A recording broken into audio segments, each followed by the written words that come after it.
Back to the daily MMA grind. Thanks for checking out the channel. It's full-time MMA. Let's get to it. Max Holloway versus Frankie Edgar is being held up by contract negotiations, according to Ariel Helwani.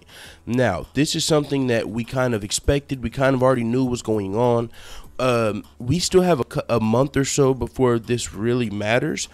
I mean, because I'm pretty sure they're going to be fighting at Madison Square Garden. That's why I'm saying that.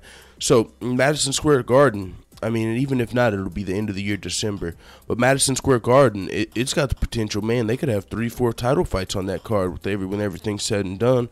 It depends on, because if Robbie Lawler versus Jorge Masvidal is rumored to be for an interim welterweight title, which the welterweight title is going to be, they're going to be getting rid of that thing when they add the new weight classes anyway. So, I mean, I'm fine with that. Tyron Woodley's injured. Somebody was saying, damn, they're doing Tyron Woodley dirty. They're already scheduling an interim title for his belt. And it's like, yeah, but it's not like they're stripping him of his title. They're just guaranteeing who he's going to fight next. The interim title, it's not like the champion gets stripped. That just says who gets the guaranteed #1 contender spot. So that's all that thing is. The interim title belt is just the guaranteed #1 contender spot. So it's not like they're stripping Tyron. They're just finding out who his next opponent's going to be out of Robbie Lawler and Jorge Masvidal, which I would be fine with that. Then on top of that, you got the middleweight title, Michael Bisping versus George St. Pierre. Then Frankie Edgar, the hometown kid, fighting at Madison Square Garden. That makes a lot of sense, fighting for the belt at home, Madison Square Garden, versus Max Holloway versus Hawaiian champion. Frankie Edgar has a history with BJ Penn. He beat him 3 times, a Hawaiian champion. Was one of them overturned? No, I mean, I know he beat him 3 times, but I think it might have been a split decision or something. I don't know. I don't remember it right off the top of my head, but I know he beat him 3 times pretty much. And so that was a Hawaiian champion. He said he was looking forward to destroying another Hawaiian champion in Max Holloway. So that's just a fucking epic story in itself. So this fight's an epic fight. It's at featherweight. Max Holloway won the title from Jose Aldo at UFC 212 in Brazil in spectacular fashion.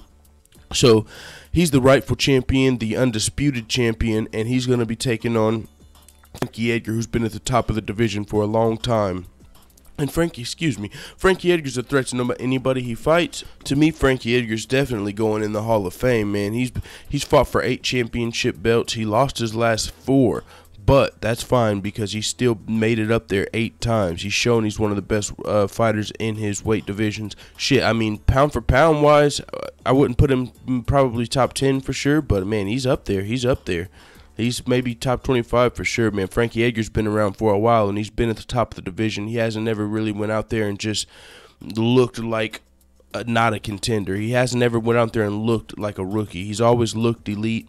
Now, one thing about his fighting style is it's not the most entertaining fighting style. I know my brother, a casual fan, when he watches Frankie Edgar fights, he complains after him. I know that, that's for sure. We watched UFC 200, and he was watching that, and he was like, man, I don't want to see Frankie's fights. That shit was not interesting.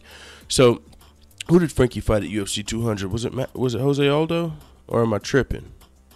Who he fought recently, and yeah, casual fan. He doesn't have a style that's appealing to the general public, but that's fine because hardcore fans appreciate Frankie Edgar. I appreciate this fucking matchup, man. Frankie Edgar versus Max Holloway. It's going to be great. And now, as far as the contract negotiations go, I mean, Dana White told Max Holloway before the Jose Aldo fight, hey, man, you beat Anthony Pettis, now it's big game hunting. You go out there and you take out the champion, then we're going to give you whatever you ask for. So he went out there, he dismantled the champion, and now he's trying to get what he asked for. So I think Dana White and the UFC is going to get this deal done. They might just be waiting for the right time, for the right card to announce Frankie Edgar versus Max Holloway. I think Madison Square Garden would be a great place for it, but I mean, they can't stack this card way too fucking high. Maybe they can. They haven't been able to stack many cards besides UFC 214 this year, the John Jones card. So maybe they will stack UFC 217 to the sky. Who knows? Put a title fight on the opening bout on the Fight Pass prelims, and then like 3 title fights on the main card. That's possible.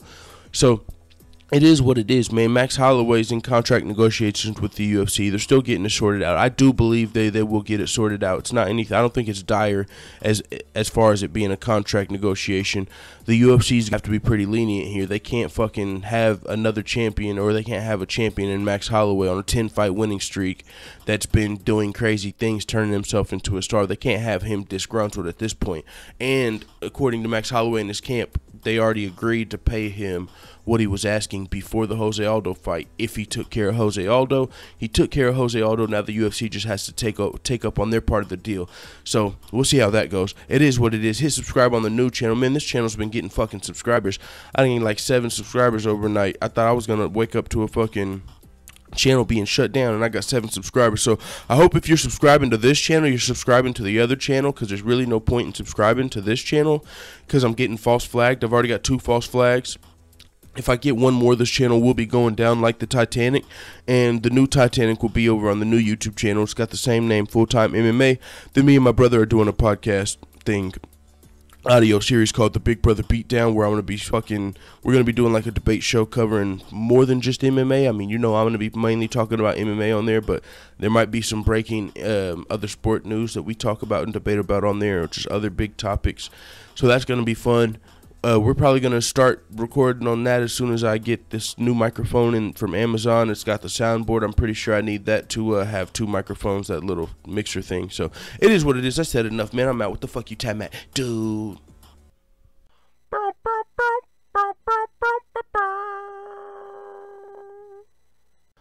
A wife arrives home late at night from a business trip and quietly opens the door to her bedroom. She notices 4 legs instead of 2 peeking from under the blanket.